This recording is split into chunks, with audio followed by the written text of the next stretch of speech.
ಬೆಂಗಳೂರಿನಲ್ಲಿ ಹರಿಹರ ಕ್ಷೇತ್ರದ ಶಾಸಕ ಬಿಪಿ ಹರೀಶ್ ಅವರ ಮೇಲೆ ನಡೆದ ಮೊಟ್ಟೆ ಎಸೆತದ ಪ್ರಕರಣವನ್ನು ಖಂಡಿಸಿ ದಾವಣಗೆರೆಯಲ್ಲಿ ಬಿಜೆಪಿ ಮುಖಂಡರು ಮತ್ತು ಕಾರ್ಯಕರ್ತರು ಆಕ್ರೋಶ ವ್ಯಕ್ತಪಡಿಸಿ ಬೃಹತ್ ಪ್ರತಿಭಟನೆ ನಡೆಸಿದರು.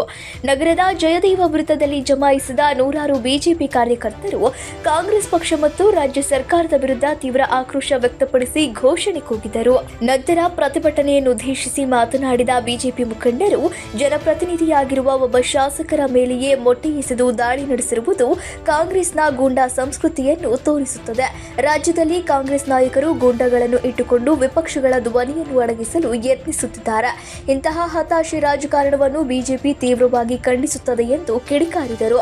ಶಾಸಕರ ಮೇಲೆ ದಾಳಿ ನಡೆಸಿದ ಕಿಡಿಗೇಡಿಗಳನ್ನು ತಕ್ಷಣವೇ ಗುರುತಿಸಿ ಬಂಧಿಸಿ ಕಠಿಣ ಕಾನೂನು ಕ್ರಮ ಕೈಗೊಳ್ಳಬೇಕು ಎಂದು ಪ್ರತಿಭಟನಾಕಾರರು ಆಗ್ರಹಿಸಿದರು.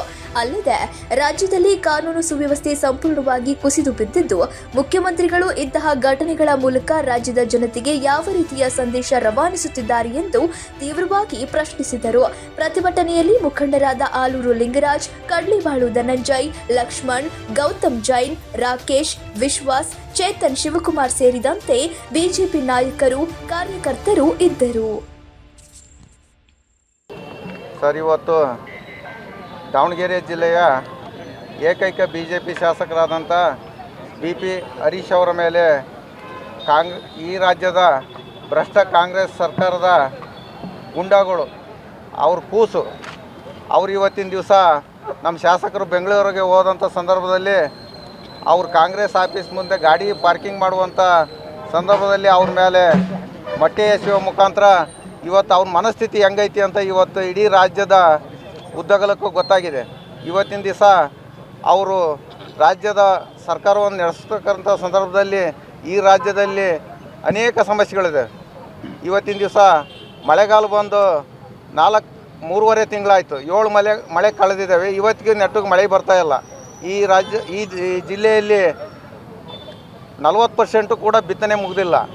ಆ ನಿಟ್ಟಿನಲ್ಲಿ ಇವತ್ತು ಇವರು ರೈತರಿಗೆ ಆಗಿರುವ ಅನ್ಯಾಯ ಸರಿಪಡಿಸೋದಿರ್ಬೋದು, ರೈತರಿಗೆ ಬೆಳೆ ಬಿತ್ತಿದ ಮೇಲೆ ಒಣಗಿರೋದಕ್ಕೆ ಅದಕ್ಕೆ ಪರಿಹಾರ ನೀಡೋದಿರ್ಬೋದು, ಆ ಬೆಳೆ ವಿಮೆ ನೀಡೋದಿರ್ಬೋದು, ಹಾಗೂ ಇವರು ಅಧಿಕಾರಕ್ಕೆ ಬಂದಂಥ ಸಂದರ್ಭದಲ್ಲಿ ಇದೇನು ಗ್ಯಾರಂಟಿ ಘೋಷಣೆ ಮಾಡಿದರು, ಆ ಘೋಷಣೆಗಳು ಇವರು ಮುಖ್ಯಮಂತ್ರಿ ಆದ ನಂತರ ಅವು ಪೂರ್ತಿ ನಿಲ್ಲಾಗಿ ಹೋಗಿದೆ. ಆ ನಿಟ್ಟಿನಲ್ಲಿ ಜನಗಳು ಪರದಾಡುವಂಥ ಸ್ಥಿತಿ ತಂದು ಇವತ್ತಿನ ದಿವಸ ಆ ಕಾಕ್ರೋಚ್ ಜನತಾ ಪಾರ್ಟಿ ಬೇರೆ ಕಡೆ ಪ್ರತಿಭಟನೆಯಲ್ಲಿ ಯಾವ ರೀತಿ ನಡ್ಕೊಂತು ಅನ್ನೋ ದೃಷ್ಟಿ ನಾವು ಮಾಧ್ಯಮ ಮುಖಾಂತರ ಎಲ್ಲ ನೋಡಿದ್ದೇವೆ.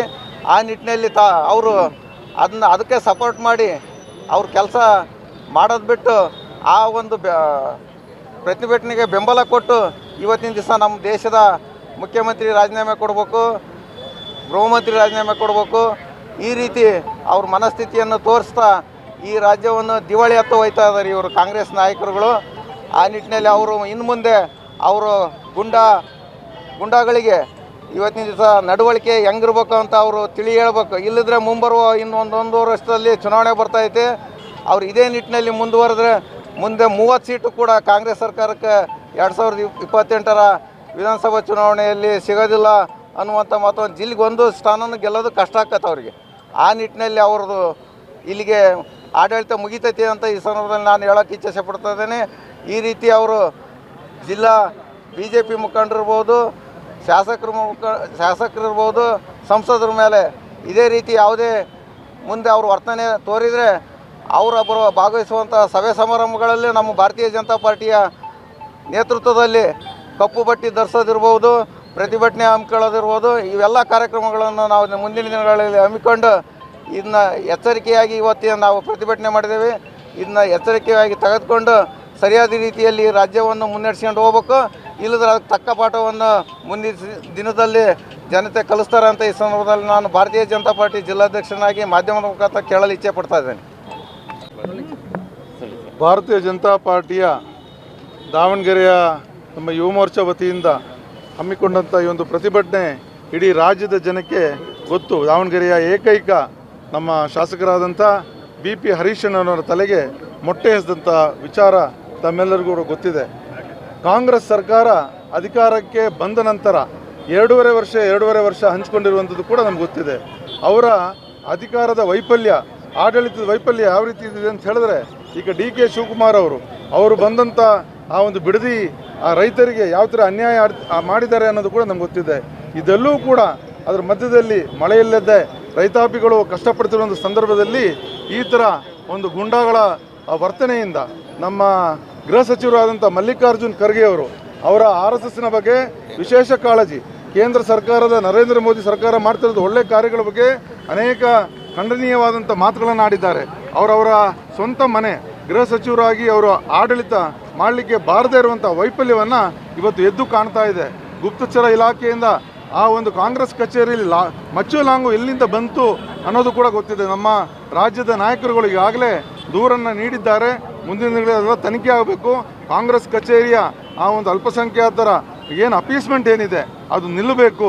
KJಹಳ್ಳಿ DJಯಲ್ಲಿ, ಮೈಸೂರಿನ ಉದಯಗಿರಿಯಲ್ಲಿ ಹಾಗೂ ಭಾರತೀಯ ಜನತಾ ಪಾರ್ಟಿ ಅನೇಕ ಕಾರ್ಯಕರ್ತರ ಹತ್ಯೆಗಳನ್ನು ಕೂಡ ಆಗಿರುವಂಥದ್ದು ನಮಗೆಲ್ಲರಿಗೂ ಗೊತ್ತಿದೆ. ಮುಂದಿನ ದಿನಗಳಲ್ಲಿ ಭಾರತೀಯ ಜನತಾ ಪಾರ್ಟಿ ಇಡೀ ರಾಜ್ಯದಲ್ಲಿ ಕಾಂಗ್ರೆಸ್ಸಿಗರ ಎಲ್ಲ ಶಾಸಕರು, ಸಂಸದರು ಹಾಗೂ ಅವರ ಕಚೇರಿಗಳ ಮೇಲೆ ಮೊಟ್ಟೆಸುವಂಥದ್ದು ಒಂದೇ ಅಲ್ಲ, ಅವ್ರನ್ನ ಇನ್ನೊಂದು 1.5 ವರ್ಷ ಅವರ ಆಡಳಿತದಿಂದ ತೊಲಗುವಂಥ ನಿಟ್ಟಿನಲ್ಲಿ ಇಡೀ 6.5 ಕೋಟಿ ನಮ್ಮ ಕನ್ನಡಿಗರು ಈಗಾಗಲೇ ತೀರ್ಮಾನ ತಗೊಂಡಿದ್ದಾರೆ. ಎಚ್ಚರಿಕೆ ಅಂತಿರಲಿ, ಉಗ್ರ ಪ್ರತಿಭಟನೆ ಮುಂದಿನ ದಿನಗಳಲ್ಲಿ ಮಾಡ್ತೀವಿ ಅಂತ ಹೇಳ್ತಾ ಈ ಒಂದು ಪ್ರತಿಭಟನೆ ಸಕ್ಸಸ್ ಆಗಿದೆ. ಇಡೀ ರಾಜ್ಯದಲ್ಲಿ ಅನೇಕ ಭಾರತೀಯ ಜನತಾ ಪಾರ್ಟಿಯ ಅರೆಸ್ಟನ್ನು ಮಾಡಿದ್ದಾರೆ. ಕಾಂಗ್ರೆಸ್ಸು DK ಶಿವಕುಮಾರ್ ಅವರಿಗೆ ಹಾಗೂ ಅವರ ಆಡಳಿತ ಮಂಡಳಿಗೆ ಹಾಗೂ ಉಸ್ತುವಾರಿ ಈ ಒಂದು ಜಿಲ್ಲೆಯ ಉಸ್ತುವಾರಿ ಸಚಿವರಿಗೆ ನಾವು ಎಚ್ಚರಿಕೆ ನೀಡ್ತಾ ಇದ್ದೀವಿ. ನಿಮ್ಮ ಆಡಳಿತವನ್ನು ಸರಿಪಡಿಸಿಕೊಂಡು ನಮ್ಮ ರೈತಾಪಿಗಳಿಗೆ ಹಾಗೂ ಅವರ ಕಷ್ಟಗಳಿಗೆ, ಸಂಕಷ್ಟಗಳಿಗೆ, ಈಗಾಗಲೇ ಮಹಿಳೆಯರಿಗೆ ಯಾರಿಗೂ ಕೂಡ ರಕ್ಷಣೆ ಇಲ್ಲುವಂಥದ್ದು ಕೂಡ ಗೊತ್ತಿದೆ. ಅದಕ್ಕೆ ನಿಮ್ಗೆ ಎಚ್ಚರಿಕೆ ನೀಡುವಂಥ ಒಂದು ಪ್ರತಿಭಟನಾ ತಾತ್ಕಾಲಿಕವಾಗಿ ಮಾಡಿದ್ದೀವಿ.